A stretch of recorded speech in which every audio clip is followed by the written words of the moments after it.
incredible movement. This was a movement like nobody's ever seen before. Donald Trump फिर से America के big boss बन गए हैं। उन्होंने इलेक्टोरल वोटों की गिनती में दोपहर 1 बजे तक निर्णायक 277 वोटों के साथ जीत पा ली है। अब वो क्या वजहें थी जिसके चलते ट्रंप अपनी प्रतिद्वंदी कमला हैरिस पर खासे भारी पड़े। डेमोक्रेटिक पार्टी की उम्मीदवार और भारतवंशी कमला हैरिस अमेरिका में राष्ट्रपति पद का चुनाव हार गई है। हालांकि उन्हें आखिरी समय तक दमदार कैंडिडेट माना जा रहा था, लेकिन वोटिंग के बाद जब वोटों की गिनती शुरू हुई तो इलेक्टोरल वोटों के आधार पर वह बहुत ज्यादा पिछड़ गई। न्यूयॉर्क टाइम्स का प्रोजेक्शन कह रहा है कि जब इलेक्टोरल वोटों की गिनती पूरी होगी तो कमला हैरिस को 232 वोट मिलेंगे तो ट्रंप 306 पर गिनती खत्म करेंगे।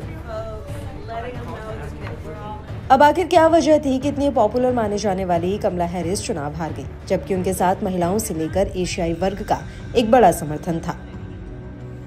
जानते हैं कि वो 5 वजह क्या रही जिसने उन्हें चुनाव हरवा दिया। सबसे पहली वजह है आर्थिक चिंताएं। कई मतदाता अर्थव्यवस्था को एक महत्वपूर्ण मुद्दे के रूप में प्राथमिकता देते हैं। ट्रंप को ऐतिहासिक रूप से आर्थिक मामलों में अधिक अनुकूल रूप से देखा जाता है। मतदाताओं का एक महत्वपूर्ण हिस्सा हैरिस की तुलना में ट्रंप की आर्थिक नीतियों में विश्वास व्यक्त करता है, जिसकी वजह से स्वतंत्र विचार वाले मतदाताओं के स्विंग वोट उनकी ओर बड़े पैमाने पर गए।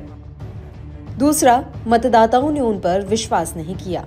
ट्रंप विशेष रूप से श्वेत मतदाताओं के बीच एक स्थिर अनुकूलता रेटिंग बनाए रखते हैं, जहां वो हैरिस पर पर्याप्त बढ़त रखते हैं। इस जनसांख्यिकी का समर्थन स्विंग राज्यों में महत्वपूर्ण है, जो चुनाव परिणाम निर्धारित करते रहे हैं। इसके अलावा जब ट्रंप मतदाता धोखाधड़ी और चुनाव में एक रहने की बात करते हैं, ऐसे में ट्रंप का साथ रहने का नारा एक बड़े वर्ग को उनके साथ ले आता है। निश्चित रूप से इस मामले में अमेरिका की बड़ी आबादी कमला हैरिस पर शायद कम विश्वास करती है। तीसरा, उनके भाषणों ने लोगों को निराश किया। हैरिस को उनकी संचार शैली के लिए आलोचना का सामना करना पड़ा है। उनके भाषणों को अमूमन अस्पष्ट या अनिर्णायक के रूप में कहा जाता रहा है। सार्वजनिक रूप से उपस्थित होने के दौरान उनकी अस्पष्ट प्रतिक्रिया देने की उनकी प्रवृत्ति ने मतदाताओं का शायद हताश किया और उनसे दूर भी। उन्हें उम्मीदवार के रूप में उनकी योग्यता के बारे में संदेह भी पैदा हुआ। इसके विपरीत ट्रंप का संदेश सीधा उनके वोटर्स को लुभाने वाला होता था। चौथा, स्विंग स्टेट्स ने उन्हें हरा दिया।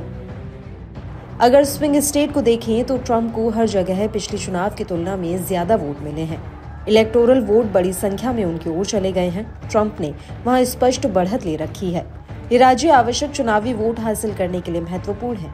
हैरिस वहां से प्रभावी रूप से समर्थन नहीं जुटा पाई, लिहाजा उनकी हार की ये सबसे बड़ी वजह भी है। पांचवा, डेमोक्रेटिक असंतोष। हैरिस की उम्मीदवारी को लेकर डेमोक्रेटिक मतदाता बहुत संतुष्ट नहीं थे। कई मतदाता इससे भी असंतुष्ट नजर आए कि डेमोक्रेटिक पार्टी ने 4 सालों में देश में मजबूत नेतृत्व नहीं दिया।